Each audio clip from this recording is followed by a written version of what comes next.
Yeah. Lil Brunson back at you with the back at you, and I am the best reporting on the Eagles. I know you guys probably still,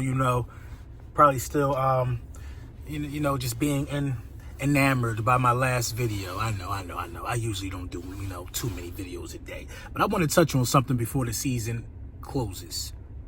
Now, this season for the Philadelphia Eagles had many ups and downs. But while the season is still in effect, because anything can happen in this game. Make no mistake about this, man. The Philadelphia Eagles can absolutely lose this game. The Philadelphia Eagles are not the favorite in this game.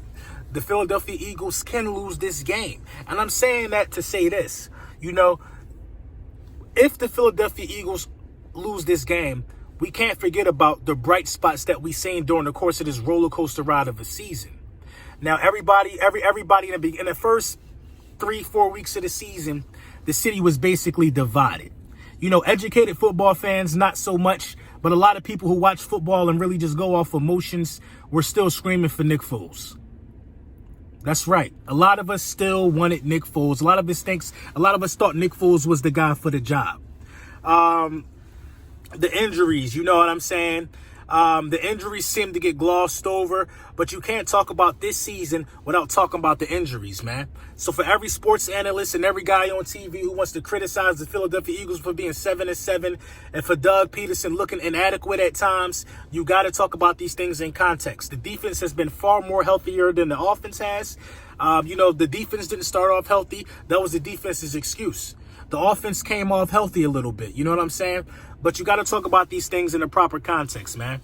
The injuries plagued us a lot. So we went from, injuries to people wanting Nick Foles to people saying Carson Wentz didn't look good, to everybody basically saying Carson Wentz looks like crap. Carson Wentz missing people. Carson Wentz doing this. Carson Wentz doing that. I told you guys winning cures all. You know what I'm saying? I want to talk about Carson Wentz for a little bit, man. Carson Wentz endured a lot this season, man. A lot of people were saying that, Carson Wentz never played the full season. Carson Wentz is well on his way to doing that and proving a lot of people wrong, man. That was the number one concern. You notice how those things stopped. This is a show-improved league, man. It's a show-improved league. They stopped talking about him not being able to play a full season. Now he's about to play his second full season in 4 years. A guy had major knee surgery. They saying he's not being accurate with the ball, but they don't want to talk about the 11 drop touchdown passes. Jim Schwartz has made Doug Peterson look like an inadequate head coach. And at times, the Philadelphia wide receiver core has made Carson Wentz look like just an average quarterback, when Carson Wentz is above average. The last 2 games show you that Carson Wentz is above average. You know what I'm saying? I watch a lot of Colin Cowherd, man. Not because we agree on Carson Wentz, because he is logical, man. He's logical. You know what I mean? I felt him when he said, I can't make you see the talent of Carson Wentz. Either you going to hate it because you're a fan of something else, or either you just going to hate it because he wasn't the first one to win a Super Bowl. I can't make anybody see the talent of Carson Wentz, but it's there. It's there. If the last 2 weeks don't show you it, then I don't know what else to do for you. Oh, it was against the Redskins. Oh, it was against the Giants. So what? 2 division opponents with no wide receivers, 2 back-to-back game-winning drives that ended in a touchdown pass coming from his arm. If Carson Wentz ain't everything we always wanted in a franchise quarterback, then explain to me this, man. Explain to me this. Why is Carson Wentz the franchise leader in touchdown passes for the Philadelphia Eagles? One of the oldest franchises in the game. Carson Wentz is the most talented person we ever drafted at this position. Yes, Carson Wentz is more talented than Donovan McNabb. Carson Wentz is more talented than Randall Cunningham. Yes, he is. Carson Wentz is more talented than Jaws, than Nick Foles, whoever you want to name. He's more talented than any quarterback we ever had. If he wasn't, then why don't those guys have a 33 touchdown passing season? Why? Explain that to me. Not to say a lot of those guys aren't talented, but Carson Wentz is more talented.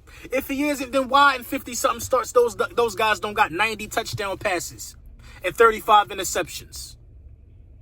Why does Carson Wentz have single-digit interceptions already at this season with the lack of a supporting cast in the wide receiver department? A lot of guys can't talk sports the way that we talk them in Philadelphia. It's all about the proper context. What can you do with what you have? Carson Wentz has proved that he can make lemons.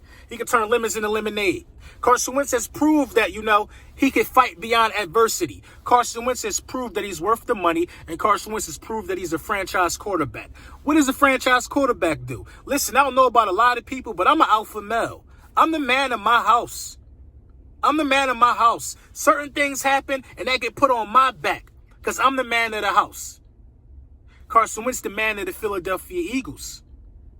Carson Wentz put the team on his back.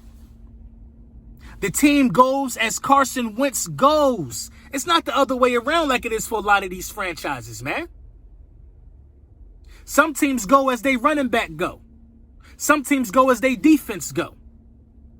The New England Patriots go as that defense goes. Tom Brady ain't make no Pro Bowl this season. Tom Brady at the bottom of almost every statistical category, man. And Tom Brady also starts off with great field position because of that defense. The Patriots go as that defense goes. The Dallas Cowboys go as Ezekiel Elliott goes. Why? Dak Prescott ain't make no Pro Bowl. We're throwing for 4,000 passing yards, second in yards. Dak Prescott is a quarterback on the team that averages the most. I think they average the most points, but the best offensive team statistically in the NFL is the Dallas Cowboys. Who went to the Pro Bowl? The offensive line and Ezekiel Elliott. It's evident. It's evident. If Carson Wentz don't play, the Eagles got no chance in this game. Carson Wentz changed the narrative in a couple weeks. What people thought about him. Imagine what's going to happen when Carson Wentz wins this game. Imagine what's going to happen when he wins this game. We're no longer dealing with any opinion of people who don't understand sports anymore. If you don't have the proper context, we just can't entertain it. We can't entertain it.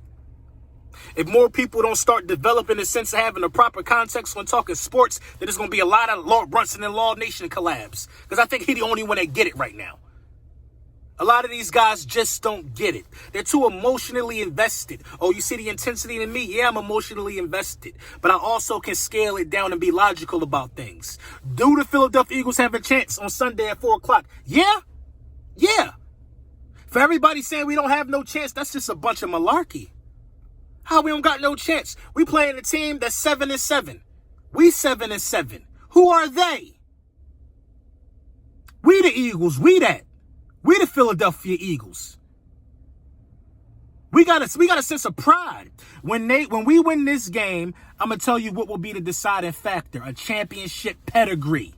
A championship pedigree is why we even still fight for the East. A championship pedigree. Yeah, it's a lot of Super Bowl champions on our team. How many on the Dallas Cowboys? Besides the linebacker they just picked up.